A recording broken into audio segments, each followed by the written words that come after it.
형사사건은 크게 수사, 공소제기, 공판, 판결, 확정으로 진행됩니다. 그런데 불확실한 경우, 요즘에 온라인 사기 같은 경우는 범죄지가 불명확하잖아요. 그런 경우에는 편의상 고소인 주소지 경찰서에 접수를 하시면 되겠습니다. 범죄가 성립하지 않는다라고 판단되면 불송치 결정을 합니다.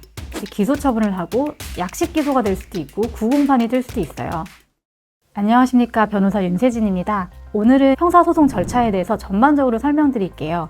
저는 사기 피해 사건을 정말 많이 전담하고 있는데요. 형사사건 피해자들 그리고 피의자도 억울한 부분이 있는 분들은 변호를 해드리고 있습니다. 이 피의자분들도 형사 절차에 대해서 매우 궁금하세요. 앞으로 어떻게 되나요?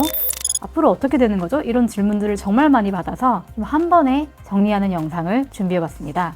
일단 형사사건은 크게 수사, 공소제기, 공판, 판결, 확정으로 진행됩니다. 그리고 수사 단계도 경찰 단계, 검찰 단계로 나뉘죠. 일단 수사의 시작부터 설명드릴게요. 수사는 고소, 고발, 인지로 개시됩니다. 일단 고소사건 위주로 설명을 드릴게요. 고소장을 경찰서에 접수를 하면 사건 번호가 부여되고 고소인 조사부터 시작합니다. 관할은 범죄 행위가 있었던 지역의 관할 경찰서입니다. 그런데 불확실한 경우, 요즘에 온라인 사기 같은 경우는 범죄지가 불명확하잖아요. 그런 경우에는 편의상 고소인 주소지 경찰서에 접수를 하시면 되겠습니다. 고소장이 접수되면 고소인 조사를 받고 피고소인을 조사하겠죠. 피고소인 인적사항을 확보해서 소환을 해서 피고소인 조사를 진행합니다. 고소인 말이 맞다고 판단하면 송치 결정을 하는 거고요. 송치 결정은 이제 사건이 검찰로 이송이 되는 거예요.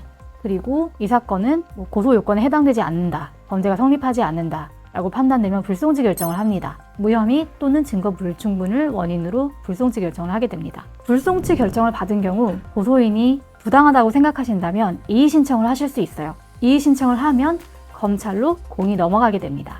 검찰에서 기소 여부를 결정을 하는데요. 경찰 수사관 판단이 맞다고 담당 검사님이 생각을 하시면 기소 처분을 하고 약식 기소가 될 수도 있고 구공판이 될 수도 있어요. 구약식은 약식 결정은 벌금, 같이 경한 범죄에 해당하고요. 구공판이 뜨면 정식으로 형사 재판이 열리게 됩니다. 이때부터는 재판 단계라고 하죠. 수사 단계는 끝났습니다. 재판 단계로 넘어가게 되면 일단 공소장 열람 신청을 할 수가 있어요. 공소장을 받아보게 되면 피고인이 어떤 범죄 사실을 저질렀는지 정확하게 확인이 가능하고, 고소인은 공소장을 열람할 수 있고 피고인은 사건 기록, 수사 단계부터 재판에 이르기까지 자신에 대한 형사 기록 전부를 열람할 수가 있습니다. 그걸 보시고 억울한 부분이 있다면 방어를 하시면 되겠고요. 고소인은 엄벌 탄원서, 경제범죄라면 배상명령 신청 등의 절차를 진행하실 수 있고, 피고인은 열심히 방어를 하셔야겠죠. 본인이 억울한 점, 무죄라면 무죄를 다툰 이유 인정하되 선처를 구하는 사건이라면 인정하고 양형 자료들이 있어요. 어떤 종류의 범죄냐에 따라 다른데 기본적으로 반성문, 탄원서는 무조건 들어가신다고 보시면 되고요. 그래서 선처를 구하거나 무죄를 주장을 해서 판결을 받아보실 수 있습니다. 다시 처음으로 돌아가서 검찰 처분에 대해서 다시 항고, 재항고, 재정 신청을 할 수가 있습니다. 그래서 절차에 대해서 간략하게 설명을 드렸고요. 고소인들은 사실은 불송치 결정이 나오면 이의 신청을 해서 뒤집는 게 쉽지는 않거든요. 그래서 처음 고소장 접수 단계에서부터 사건 관련 자료, CCTV 같은 자료, 영상 자료, 카톡 대화 내역, 명확한 자료들을 수집하시고 고소장 접수하시는 것을 적극 권해드립니다. 고소장은 수사의 단초를 제공하는 어떤 서면이에요. 정말 잘 쓰셔야 됩니다.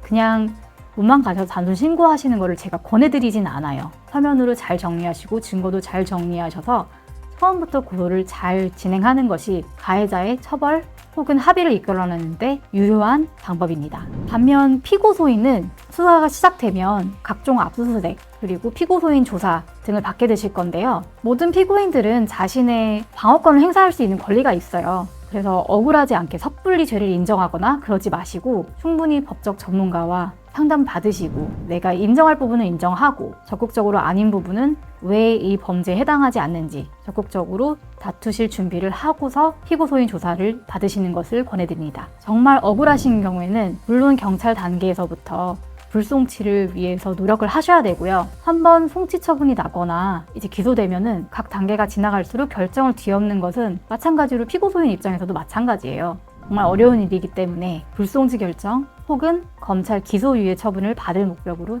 초장부터 적극적으로 대응하셔야 됩니다. 형사사건 관련해서 정말 내가 피해자여서 도움이 필요하거나 정말 억울하게 고소당한 경우에는 억울하지 않더라도 저희가 합의를 주선해 드릴 수 있어요. 피해자의 피해를 회복을 하고 양형자료 적극 제출하고 법원에 선처를 구하면 형량을 낮출 수가 있잖아요. 바로 잡으실 수 있을 때 바로 잡으시는 걸 권해드립니다. 도움이 필요하시면 초원법률사무소 윤세진 변호사 찾아주세요. 감사합니다.